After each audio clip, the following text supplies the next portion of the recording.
வணக்கம் மக்களே. ரொம்ப நாள் கழிச்சு உங்களை நேரில் பார்க்குறேன். அதாவது ஒரு புதுசாக ஒரு ஆள் ஆட்சி அமைக்க வராருன்னா இந்த தமிழ்நாட்டில் என்னென்ன பிரச்சனை வருது பாருங்க. அதாவது உண்மையிலே மு.க. ஸ்டாலின் அவர்கள் நிச்சயமாக பாராட்டணும். நாங்கள் எந்தவித இடையூறும் தரமாட்டோம்னு சொல்லிட்டார்.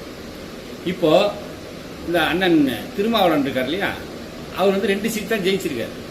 அவர் ஏற்கனவே தளபதி என்ன சொன்னார்னா, விஜய் அவர்கள் இந்த மாதிரி நாங்கள் ஆட்சி வந்தால் ஆட்சியில் பங்கு கொடுப்போம்னு வேற சொன்னார். இப்போ நீங்கள் என்ன கேட்டீங்க, ஆட்சியில் பங்கீடு 8 சீட்டு கொடுத்துட்டாங்க அவ்வளோ பேசிட்டு இருந்தீங்களே. அதாவது ஒரு மனுஷன் ஆட்சிக்கு அந்த என்னதான் பண்ணுறாருன்னு பாருங்களையா. இதில் என்னையா உங்களுக்கு பிரச்சனை? எல்லாரும் ஆளுக்கு ஜவு மாதிரி இழுத்துருந்தா ஒரு ஒரு இளைஞன் ஆட்சிக்கு வரவே கூடாதா?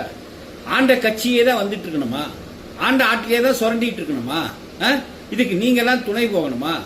தயவு செய்து ஒரு நல்ல முடிவை எடுத்து ஒரு 6 மாசம் பாருங்க. அவர் ஸ்டாலின் ஐயா சொன்ன மாதிரி பார்த்துட்டு அதுக்கப்புறம் சரி வரணும்னா என்னன்றது ஸ்டெப் எடுங்க. அதை விட்டுட்டு என்னங்க இப்படி பண்றீங்க? இந்த கம்யூனிஸ்ட்ன்ற பேர்ல 2 பேர் இருக்காங்க பாருங்க. உண்மையிலேயே there not real communist. Karl மார்க்ஸை படிச்சிருக்காங்களா? எங்கெல்ஸ் தான் என்னன்னு தெரியுமா? மார்க்சிசம் படிச்சிருக்காங்களா? என்ன லெனின் பத்தி தெரியுமா ஏதாவது? ஒருத்தங்க ஆட்சி அமைச்சா அதுக்கு என்னென்ன பண்ணலாம், எப்படி பண்ணலாம்? பாவங்க, தப்புங்க. நம்ம தமிழக மக்கள் சில நேரத்தில் இந்த மாதிரி சேட்டையெல்லாம் பண்ணுவாங்க. அதாவது கரெக்டாக கொடுக்குறதே ஒரு 118 120 சீட்டு கொடுத்துருந்தா இந்த பிரச்சனையே வந்திருக்காது. அதில் லைட்டாக எப்படி ஓகே ரைட் சரி நடந்து முடிஞ்சிருச்சு. பெரும்பான்மை மெஜாரிட்டி எடுத்திருக்காரு. காங்கிரஸ் இப்போ 5 சீட்டு கொடுத்துட்டாங்க. ஸோ இப்போ 115 ஆயிடுச்சு. இன்னொரு 3 சீட்டு கொடுங்களா ஐயா.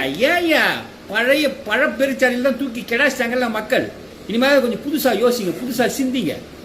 ஆச்சி மசாலா. எந்த சமையலும் ருசி தேடும் ரகசியம். 20 ரூபாய்